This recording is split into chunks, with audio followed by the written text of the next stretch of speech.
Hi YouTube, this is Robonax1 here doing another comic book review.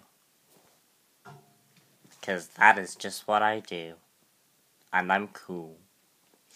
I'm going to review for you today Arrow issue 4. Injustice issue 3. All New X-Men issue 9. And Uncanny X-Men issue 2. So let's start off with Arrow issue 4. Once again, based off the very good TV show of Arrow. Oliver in the first story is battling in a cage fight, trying to stop one of his targets on his list. This story is very interesting because if those of you who watch Smallville, in season 9, Oliver Queen fights in there's some jabbing in the opening to season 9, and it's cage fighting. So it was very cool to see Oliver in a fighter's costume, different from wearing the hood. And, he basically battles a series of people to get up to his target. Diggle appears and, basically analyzes the fact that Oliver enjoys cage fighting because it allows him to get the animal out, and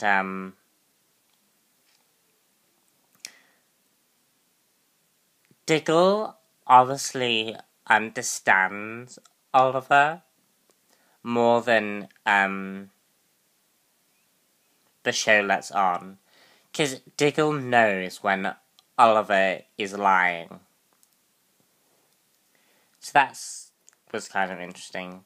The second story features Helena Bertinelli, who we learn was trained by the Assassins, which are basically, think of assassins, they're basically assassins from Italy, and they train her to use her body as a weapon. This sort of parallels Batman in a way, but I wasn't sure. No, scratch that.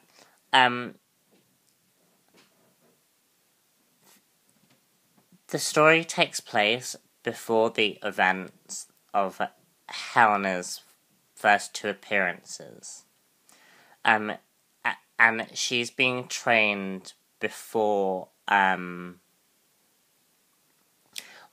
she was trained before she ever went to Star City to kill, her father's organization.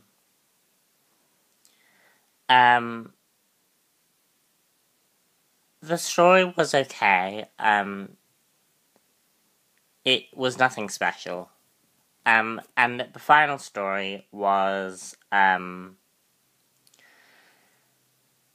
Oliver flashes back to Sarah and his father's death as he tries to stop a shipment for the Triad.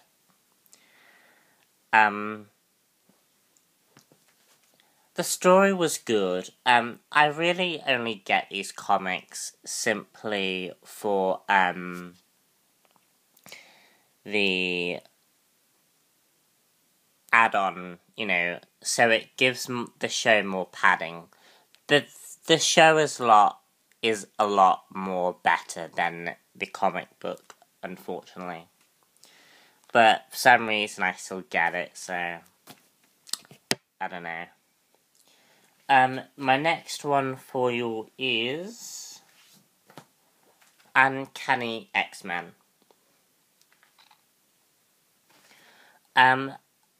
No. I'm sorry. All New X-Men. The X-Men are facing the Sentinels. And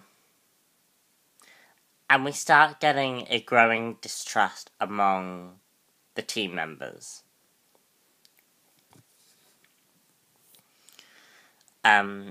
Because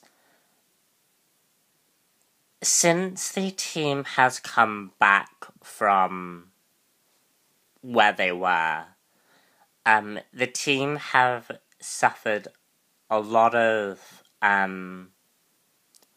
heartache, because what Cyclops has done in the future has clearly affected the team of the past and clearly affected their dynamics. When Jean and Scott are sort of changing as a result of this.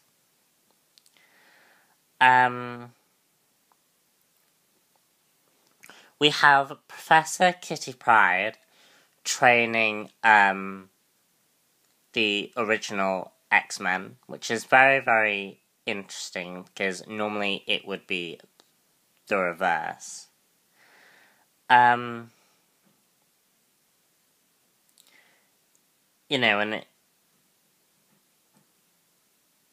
these X-Men are in a whole new world now. They don't really understand this world. And they've been thrust into, they believe that there's going to be a mutant genocide, and they're not seeing this. So they don't see why they are a part of this. We also might have a new brotherhood forming as Mystique and Sabretooth appear to steal Lady Mastermind from a SHIELD base. So that's all very interesting. Also, Uncanny X-Men, issue 2. We have Cyclops and Emma discussing their relationship and their nature as teachers. Emma states that she can't trust Scott because of what happened in AVX. But I believe that the two might get back together in the end.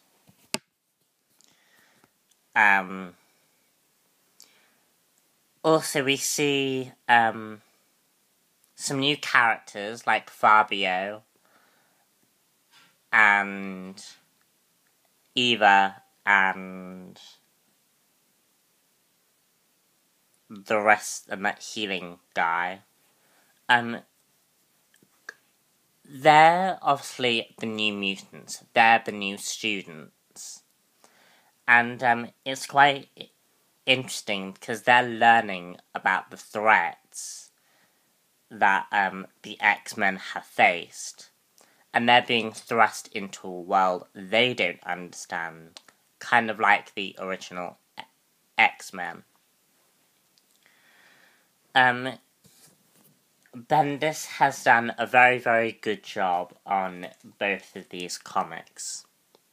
Very, very good. And I'm enjoying it very much. My final one I have for you today is Injustice issue 3. This book is by far the most political. We have the government go after the Kents. Because Superman has basically gone out of control.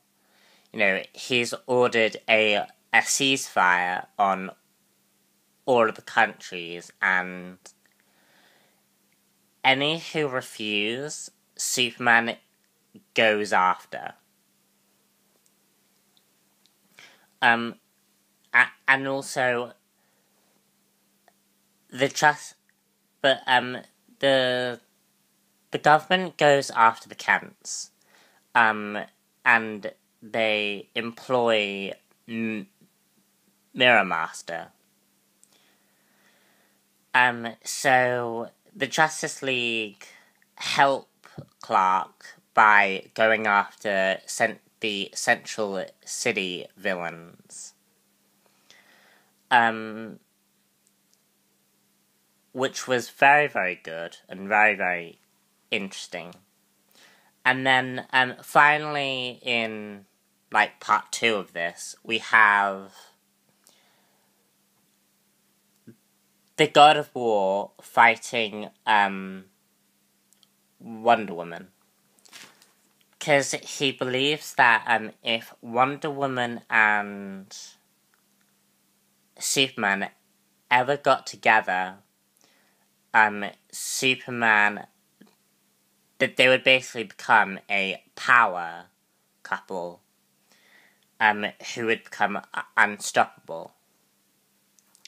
So, this comic is by far the best, that I've read, apart from Bender stuff. It's very good, and I think people, even if you're not going to buy the game, buy this comic. It's very intriguing and very interesting. So that's me done for the day, and I shall see you all later. Bye.